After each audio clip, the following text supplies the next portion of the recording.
How to chair a meeting? Well, the first thing is don't think you just turn up and chair the meeting. Long before the meeting, the chair needs to do quite a few important things. The first thing is to sit down and think, what do I want at the end of the meeting that I don't have before the meeting? Then start to draft an agenda and a list of people who will be at the meeting to make sure that you cover the elements that you will need to cover to reach your objective, and that you have the people in the room that you need in order to be able to validly make or implement or endorse the decision. Then consider how long is it going to take to get through your agenda. What other items of housekeeping, governance record creation, etc. do you need to include in your agenda? Do you have to have a break for lunch or tea or coffee? Make sure that you have enough time to reach your objective, allowing for a reasonable amount of discussion. If there is no discussion, you might just as well ask everybody to agree by email.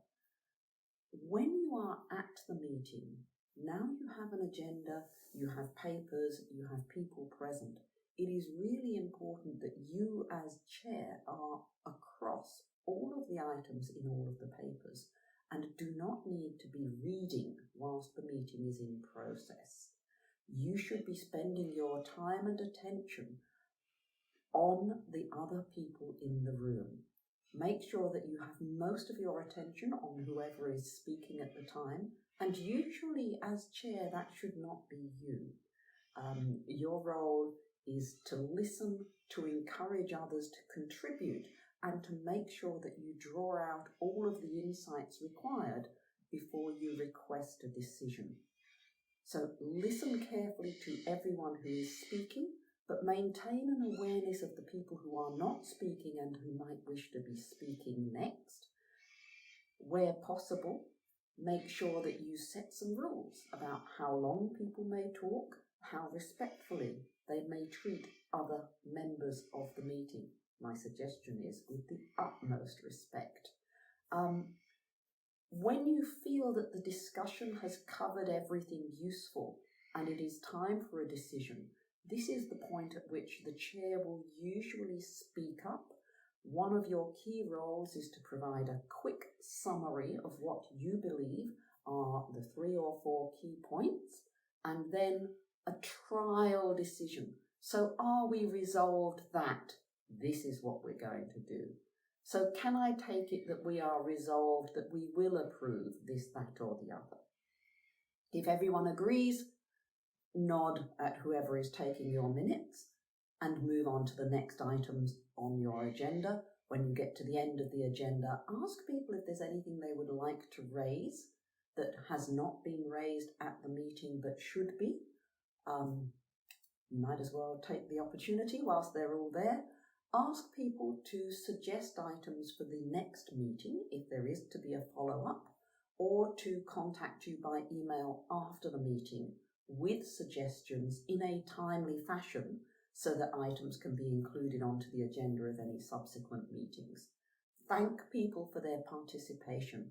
That's so important. You really want to set the tone of we value your contribution and we thank you for it.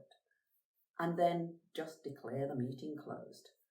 Depending on the formality of the meeting and the importance of the decisions, you may want to simply record the decisions, or you may want to include narrative support of the key items that were covered in reaching those decisions. That's entirely up to you. What you do want to make sure is that somebody is taking notes and preparing minutes of your meeting, and that again should never be you as the chair. You cannot effectively have your attention on the people in the meeting if you are writing the notes and preparing the minutes of the meeting. Those two jobs are quite incompatible. The final thing to consider is, are you chairing a meeting in which you are both chair and a member? Because as a chair, you may well have the responsibility for running that process, but you might, as a member, also have the duty to make your own personal contribution. So really important. If you have something to say, my advice is wait until everyone else has given theirs and then give yours.